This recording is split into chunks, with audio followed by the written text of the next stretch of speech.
Selamat siang teman-teman, ketemu lagi dengan kita di podcast Kedai JK. Dan kali ini saya ditemani oleh Kak Armayanti dari Aruki, Mbak ya. Dan juga aktif di Solidaritas Perempuan begitu. Dan kali ini kita akan bahas dengan Kak Armayanti masih dengan tema perubahan iklim, tapi kita akan fokus di isu RUU keadaan iklim, gitu Mbak ya. Dan kita akan tanya banyak, dan saya akan awali dengan satu pertanyaan ini Mbak. Kenapa kita membutuhkan undang-undang yang mengatur secara khusus tentang perubahan iklim gitu Mbak? Apakah peraturan sebelumnya belum bisa menjamin, belum bisa menjawab, atau seperti apa? Ya, terima kasih banyak Bang. Kenapa kemudian Indonesia butuh rancangan undang-undang keadilan iklim? Yang pertama, meskipun kita menemui ya sebenarnya ada sekitar 300 lebih kebijakan yang terintegrasi pada pengelolaan iklim di Indonesia. Nah, tetapi yang menjadi persoalan besar adalah bahwa dari berbagai kebijakan itu, dia lebih mengarah pada bagaimana kemudian kebijakan-kebijakan yang mengatasnamakan investasi, misalnya pada konteks transisi energi, lalu kemudian juga bicara pada program adaptasi iklim, misalnya food estate dan lain sebagainya. Nah, sehingga memang Aruki melihat dan Solidaritas Perempuan melihat gitu ya, bahwa kebijakan-kebijakan yang ada itu belum mengakomodir gitu ya kepentingan-kepentingan terutama kepentingan rakyat Indonesia dan juga kelompok rentan seperti itu. Nah, kira-kira yang diatur di dalam RUU ini apa saja Mbak yang itu memang sangat penting, urgen, perlu dimasukin di dalam sebuah undang-undang? Ya, sebenarnya Aruki mendorong gitu ya. Aruki itu sebenarnya ada 39 lembaga lebih, bahkan plus-plus gitu di dalamnya gitu. Bagaimana kemudian inisiasinya muncul melihat beragam subjek iklim ini, misalnya kayak petani, nelayan gitu ya, orang muda, perempuan, termasuk teman-teman disabilitas ini sebenarnya tidak terakomodir di dalam berbagai kebijakan itu. Nah, sehingga memang yang ditekankan oleh Aruki adalah bagaimana kemudian rancangan undang-undang keadilan iklim ini dia mengedepankan prinsip-prinsip keadilan iklim. Yang pertama bicara pada konteks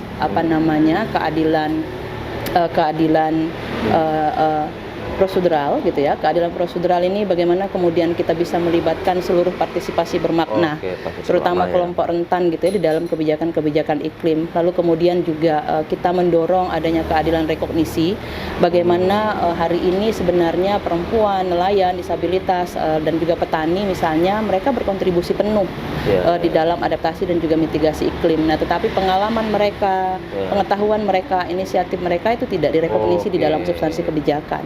Nah, selain itu juga misalnya bicara pada pengabaian prinsip dan keadilan restoratif gitu ya. Restoratif ini bicara bagaimana kemudian kebijakan-kebijakan yang ada ini tidak mengarah pada pemulihan lingkungan dan juga hak asasi manusia. Termasuk prinsip-prinsip keadilan restoratif. Restoratif ini bicara juga misalnya pada konteks beban dan tanggung jawab yang setara. Misalnya kalau kita lihat bagaimana kemudian proyek-proyek iklim yang ada ini sebenarnya untuk siapa? Apakah untuk rakyat atau memang untuk investasi misalnya gitu. Nah, apalagi bicara soal prinsip keadilan gender di dalamnya, nggak ada sama sekali kita lihat di situ. Termasuk juga keadilan antar generasi. Keadilan antar generasi kenapa menjadi sebuah hal yang sangat penting? Bahwa mereka juga bagian dari subjek iklim itu sendiri. Mereka juga terdampak akibat dari berbagai krisis iklim dan juga proyek iklim yang ada di Indonesia. Berarti bisa dibilang ini holistik Mbak ya? Holistik. Semua kelompok rentan kepentingannya dimasukkan. Betul. Dan juga bagaimana ramah lingkungan begitu Mbak ya? Betul. Dan sejauh ini bagaimana nih Mbak respon? Ini kan sudah masuk ke DPR ya Mbak ya? Dan juga masuk di prolegnas gitu. Bagaimana respon dari DPR ataupun pemerintah terhadap RUU yang diinisiasi oleh teman-teman Aruki? Ya, sejak awal kan kita mendorong gitu ya, mengedepankan prinsip-prinsip yang saya sebutkan tadi di awal, bahwa kebijakan iklim ini setidaknya dia harus bisa mengakomodir dan melindungi subjek-subjek rentan tadi. Meskipun pada proses perjalanannya banyak menuai kritik, misalnya dari judul aja, rancangan undang-undang keadilan iklim, terus kemudian dia bisa berubah menjadi pengelolaan perubahan iklim. Nah, artinya kalau pada terminologi pengelolaan ini kan bicara bagaimana kemudian kepentingan ya, keuntungan ataupun investasi yang sebenarnya mengarah pada proyek-proyek skala besar yang tentunya dia akan banyak menciptakan berbagai pelanggaran hak asasi manusia dan juga kerusakan ekologi. Tidak mengarah bagaimana kemudian pada prinsip-prinsip keadilan tadi yang harus kemudian juga didistribusikan kepada kelompok rentan seperti itu. Berarti sejauh ini memang masih ada perbedaan secara prinsipil, Mbak ya. Betul. Tapi apakah ini juga tetap terus diperjuangkan oleh teman-teman Aruki, bagaimana meyakinkan teman-teman DPR, pemerintah, sehingga nanti ini paling tidak ini bisa tetap masuk gitu ya, yang secara prinsipil ini gitu. Betul. Jadi terakhir kemarin bulan Agustus kami melakukan yang namanya Indonesia Climate Justice, di mana Indonesia Climate Justice adalah ruang ya konsultatif bagi semua subjek iklim, termasuk juga tadi kelompok rentan di dalamnya, disabilitas, nelayan, termasuk juga teman-teman buruh di dalamnya gitu ya. Dan kemudian kami memberikan naskah akademik yang kemudian ini merupakan resolusi yang diinginkan oleh subjek iklim itu sendiri ataupun kelompok rentan tadi. Meskipun pada faktanya kita tahu bahwa naskah akademik hari ini di dalam yang sedang dibahas oleh Prolegnas ada 3 ya, misalnya pada konteks ada dari Aruki sendiri naskah akademiknya yang kemudian mengedepankan prinsip-prinsip dan persoalan-persoalan kelompok rentan akibat dari krisis iklim, tetapi juga ada dari PAN dan juga ada dari DPD gitu. Nah, artinya memang Aruki hari ini gitu ya, selain tadi terus mengawal naskah akademik agar bisa direkognisi di dalam pasal per pasal kebijakan iklim di Indonesia, tetapi juga kami melakukan berbagai upaya advokasi, misalnya mendudukkan masyarakat rentan ataupun kelompok rentan bersama pemangku kepentingan di Indonesia. Nah itu apakah tadi ada 3 Mbak ya, dari partai, DPD juga, naskah akademik, apakah mereka tidak tadi memasukkan prinsip-prinsip tadi dan juga dari kelompok rentan gitu ya? Itu menjadi perbedaan dari teman-teman Aruki ya?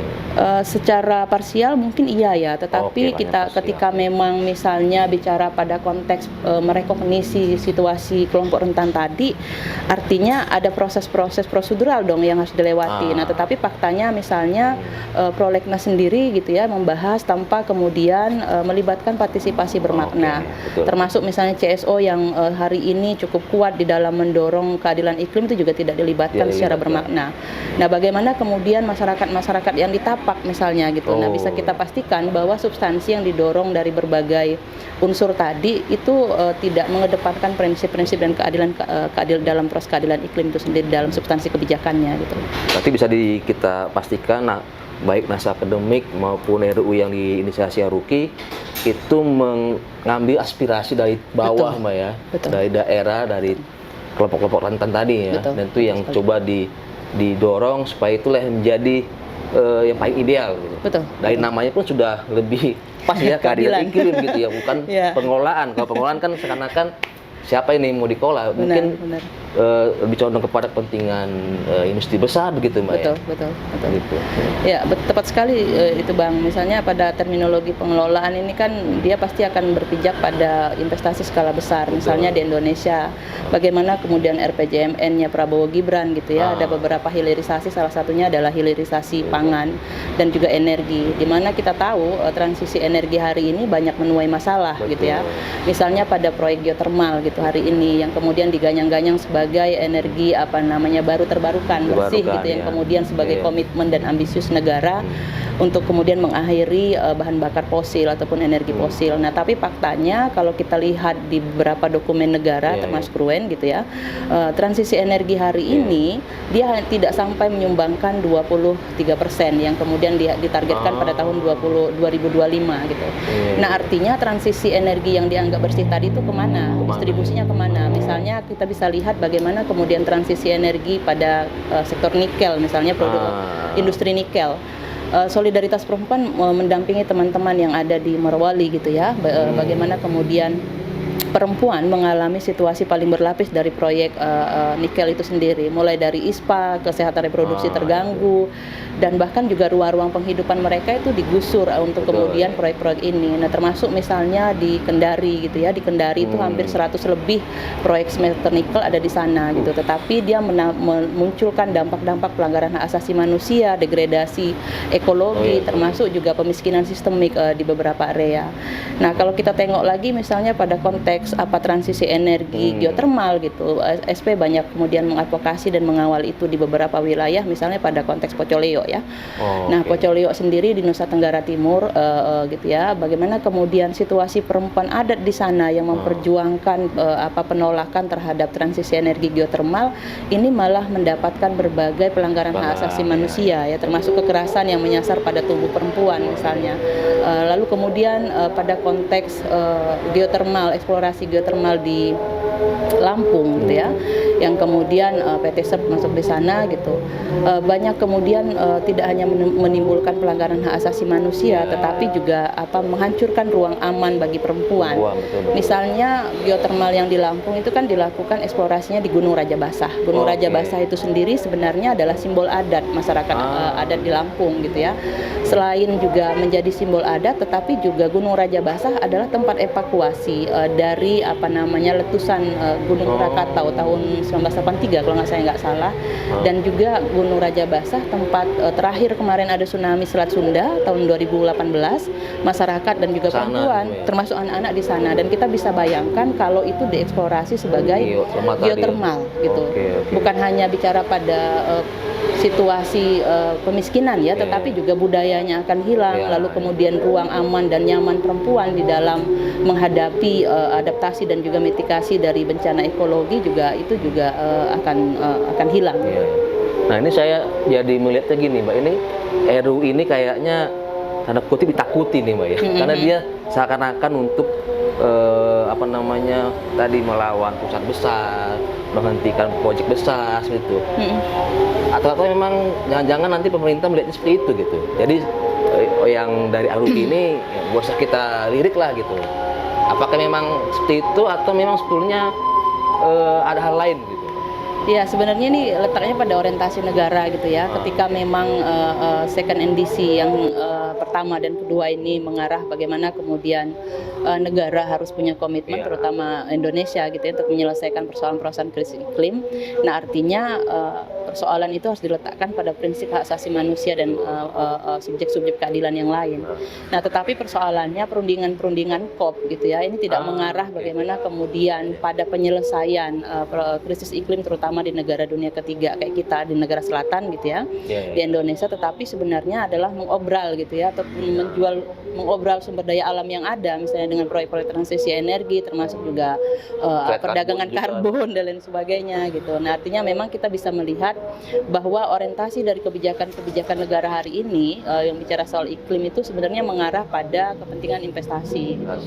Nah, pada konteks kepentingan investasi juga tadi ya disebutkan bahwa tidak ada pertanggungjawaban dan aspek keadilan untuk kemudian memulihkan lingkungan dan hak asasi manusia, tetapi juga misalnya Indonesia dihadapkan pada pembiayaan beban hutang akibat dari proyek-proyek iklim yang ada di Indonesia. Misalnya data NGO Forum misalnya gitu ya, melihat bagaimana kemudian pembiayaan transisi energi pada konteks geotermal dan lain sebagainya itu sebenarnya disupport oleh ASEAN Development Bank hampir 80%.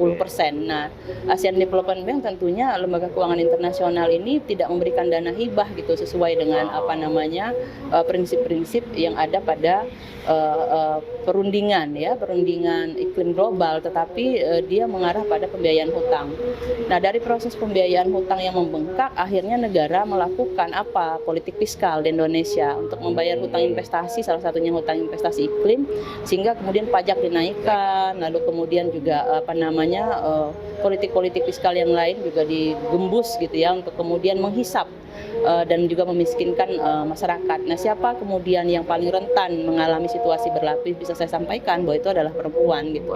Karena misalnya kenaikan PPN 12% misalnya gitu, ini kan bicara soal bagaimana kemudian komoditi di sektor retail ya, yang kemudian banyak pangan di situ, dan perempuan karena beban gendernya tadi gitu, dan dia adalah pelaku pangan ya, baik pangan publik ataupun misalnya pangan keluarga. Nah, sehingga beban-beban pemiskinan tadi juga menyasar kepada perempuan. Nah, termasuk misalnya pada konteks pembiayaan hutang akibat dari proses-proses proyek adaptasi dan mitigasi iklim di Indonesia, ini juga berdampak terhadap efisiensi anggaran kan. Efisiensi anggaran ini juga pada akhirnya harus memangkas kemudian pembiayaan di sektor publik, misalnya layanan kesehatan, pendidikan, dan lain sebagainya, sehingga memang perempuan dan juga anak-anak nggak bisa lagi nih mengakses secara adil gitu ya, ataupun equal, setara, hak-hak yang seharusnya itu menjadi kewajiban negara gitu untuk diberikan. Nah, jadi saya melihatnya gini Mbak, ini upaya pemerintah untuk mengatasi krisis iklim ini itu kayak semu gitu ya Mbak. Karena kan juga salah satunya pemerintah menargetkan zero emission ya tahun berapa gitu, tapi justru 2030 ya? 30 berapa, tapi pembukaan lahan di mana-mana, kayak di Merauke gitu ya. Jadi sekarang kan di mana ya sebetulnya peran pemerintah gitu ya, yang teman-teman Aruki lihat di forum nyatakan akan terus kontribusi untuk menekan emisi, tapi di lapangan sebaliknya gitu. Ya, nah, sisi Aruki melihat itu apakah ada semacam penilaian terhadap secara prinsipil terkait kebijakan pemerintah gitu, yang kita anggap ini bertentangan gitu? Ya, yang pertama kan tadi kita sebutkan ya bahwa semua kebijakan pembangunan, terutama bicara soal kebijakan iklim di Indonesia itu sangat parsial gitu ya. Dia tidak menyentuh akar persoalan. Nah, tetapi yang menjadi persoalan besar misalnya negara hari ini membangun tren narasi misalnya bahwa baik itu program adaptasi, mitigasi iklim itu diperuntukkan untuk rakyat misalnya. Nah, salah satu contoh misalnya kita bisa sangat melihat bagaimana kemudian kegagalan food estate gitu ya, yang kemudian diperuntukkan hari ini sebagai adaptasi iklim untuk kemudian mencegah krisis pangan, untuk mengatasi krisis pangan akibat dari krisis iklim. Nah, kita tahu bahwa food estate ini mengalami banyak persoalan kan gitu ya, mulai dari pelanggaran hak asasi manusia, penghancuran ruang-ruang hidup. Nah, sehingga memang negara dikritik bahwa itu adalah solusi palsu gitu, solusi patriarki negara gitu, sehingga kemudian trennya berubah. Dia kemudian mengubah food estate menjadi cetak sawah rakyat. Nah, seolah-olah cetak sawah rakyat ini diperuntukkan untuk rakyat, tetapi faktanya tidak gitu ya. Misalnya di food estate yang disebutkan tadi di Papua misalnya, dia menciptakan berbagai konflik horizontal gitu ya akibat dari penggusuran ruang hidup, termasuk juga food estate yang di Kalimantan Tengah gitu. Ini juga menjadi dampingan solidaritas perempuan di Desa Kalumpang dan Mentawai misalnya. Di sana perempuan-perempuan banyak kemudian kehilangan sumber-sumber penghidupan mereka, dan yang menjadi persoalan lagi kemudian perempuan diperhadapkan gitu ya dengan kekuasaan militer yang kemudian hari ini meluas di berbagai sektor.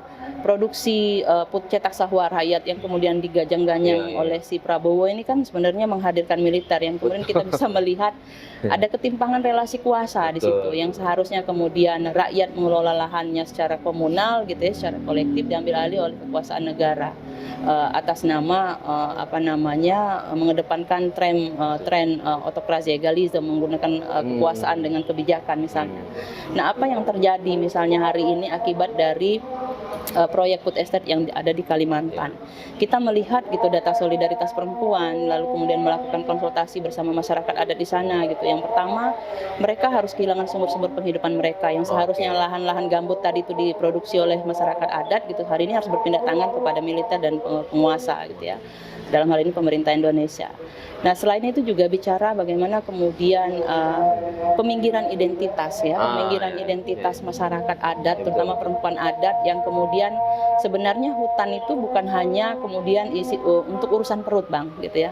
Hutan itu sebenarnya adalah relasi holistiknya perempuan dengan alam, karena di sana ada tumbuh-tumbuhan sebagai obat, ada kemudian juga ritual yang dilakukan untuk melestarikan budaya mereka. Terlebih dari itu, mereka juga melakukan aksi-aksi kolektif, aksi-aksi lokal itu sebenarnya untuk melestarikan lingkungan gitu. Nah, tapi dengan masuknya proyek-proyek iklim di sana, ini berdampak terhadap pemutusan penghilangan identitas, lalu kemudian penghilangan peran, termasuk juga menciptakan berbagai ketimpangan gender dan juga ekonomi. Betul. Karena yang saya tahu itu kayak di Papua ya, tanah itu sebagai ibu ya. Betul. Sebagai bukannya tempat dia tinggal, tapi ada konteks yang lebih luas, budaya, religi. Dan itu ya semua mulai pelan-pelan hancur melalui proyek-proyek ini gitu Mbak. Nah, terakhir nih Mbak, ini tadi Aruki 39 lembaga Mbak ya? Ya, kalau nggak salah ya, kalau nggak salah ingat karena dia banyak sekali, hampir 40-an sebenarnya. Kedepannya jika ada teman-teman yang mau ikut juga memperjuangkan RUU versinya Aruki, apakah bisa memungkinkan gitu Mbak? Iya, sangat memungkinkan ya. Artinya memang untuk mendorong keadilan iklim ini kan nggak hanya cukup bisa di Aruki hari ini. Gitu. Artinya memang kita membutuhkan juga perjuangan dari lintas sektor, terutama teman-teman CSO dan juga masyarakat ya.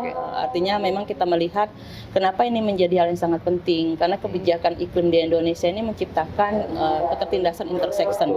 Kita sangat meyakini akibat dari krisis iklim dan juga kebijakan iklim yang lebih mengarah pada proyek-proyek investasi hari ini tidak hanya menciptakan ketertindasan tunggal, artinya semua kita mengalami ketertindasan itu.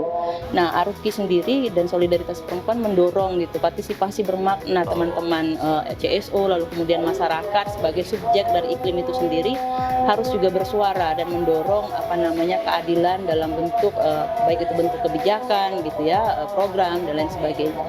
Baik, terima kasih Kak untuk waktunya. Sama-sama, Pak. Hadir di podcast kita dan kita doakan sukses untuk advokasinya. Makasih banyak. Thank you.